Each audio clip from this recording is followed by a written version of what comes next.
J'ai le grand honneur de présenter sur scène 4 initiatrices avec laquelle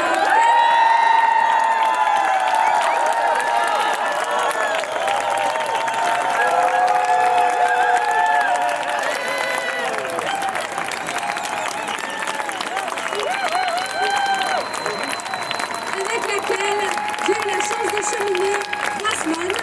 Je présente Valérie Dacremont, Bastienne Jorchel, Julien Steinberger et Irène Weinstein.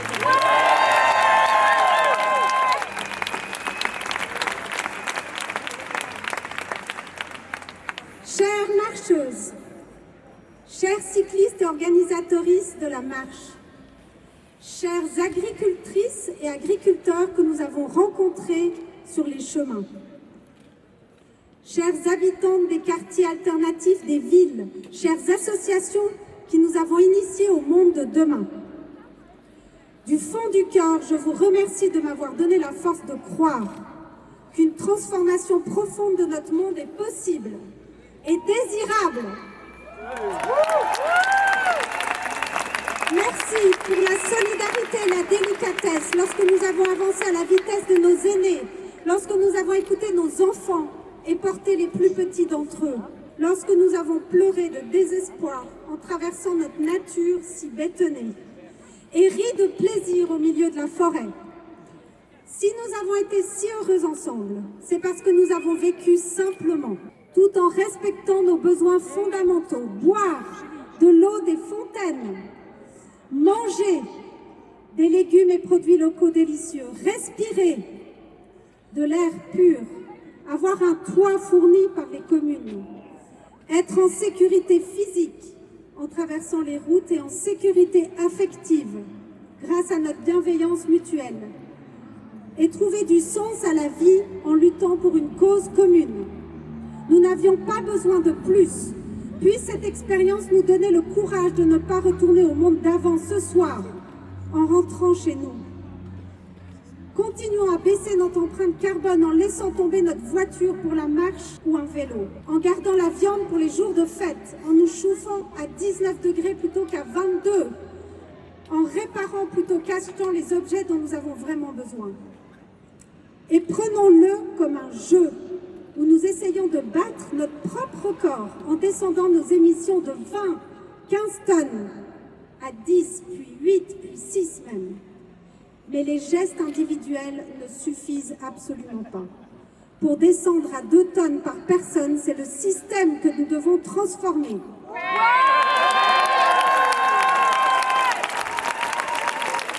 C'est donc vous, les conseillères et conseillers fédéraux, qui devez prendre vos responsabilités pour protéger la population du désastre.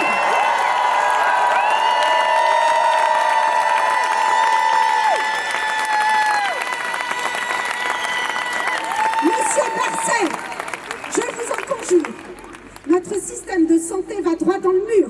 Je ne peux pas continuer à remplir mon rôle de médecin si vous ne le transformez pas maintenant en investissant dans la prévention, en réhumanisant les soins, en créant une production locale de médicaments plutôt qu'en obéissant au lobby des pharma.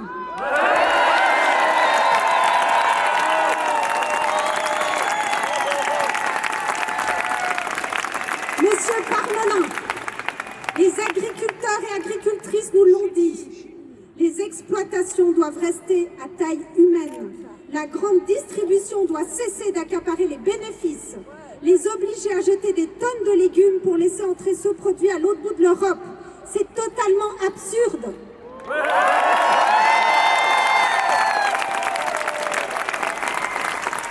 Madame Amert, vous ne parviendrez à protéger la population que si vous anticipez les crises systémiques, en nous informant de manière transparente sur les risques et en préparant des plans dignes de ce nom.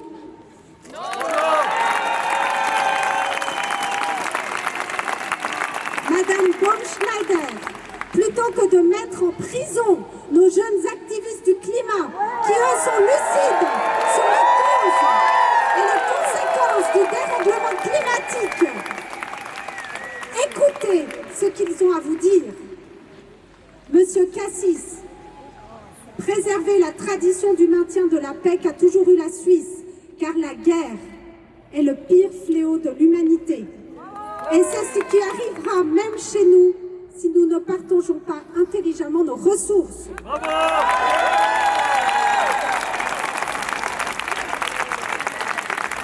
Madame Keller-Sutter, investissez massivement dans le climat. Les économistes ont calculé que 2 à 4% du PIB sont nécessaires, c'est-à-dire 20 milliards par année pour la Suisse. Ce n'est rien par rapport à ce que vous êtes prête à mettre dans une banque.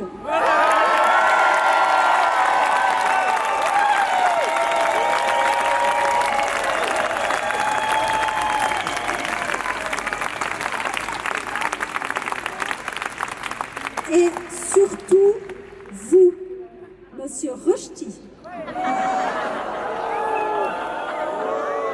vous devez impérativement abandonner tout de suite les énergies fossiles.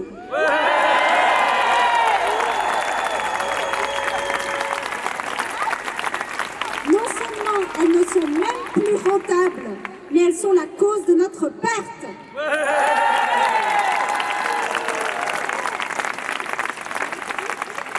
Le nouveau rapport du Club de Rome, Earth for All, vient de sortir. Il est très clair. Si notre ligne politique reste la même ces 40 dernières années, le réchauffement va dépasser les 2,5 degrés.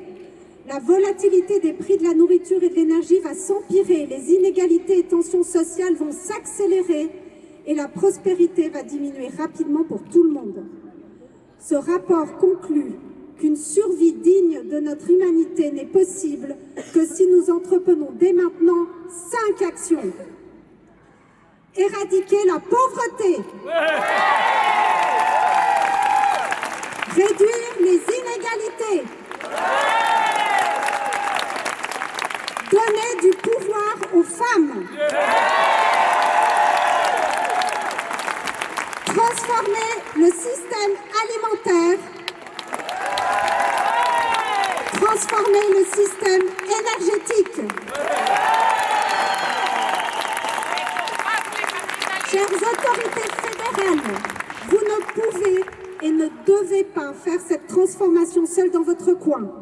C'est seulement avec nous, la population, en organisant des assemblées citoyennes sur toutes ces thématiques, comme celle que nous venons d'avoir sur l'alimentation, en respectant vraiment les recommandations émises, que nous y arriverons.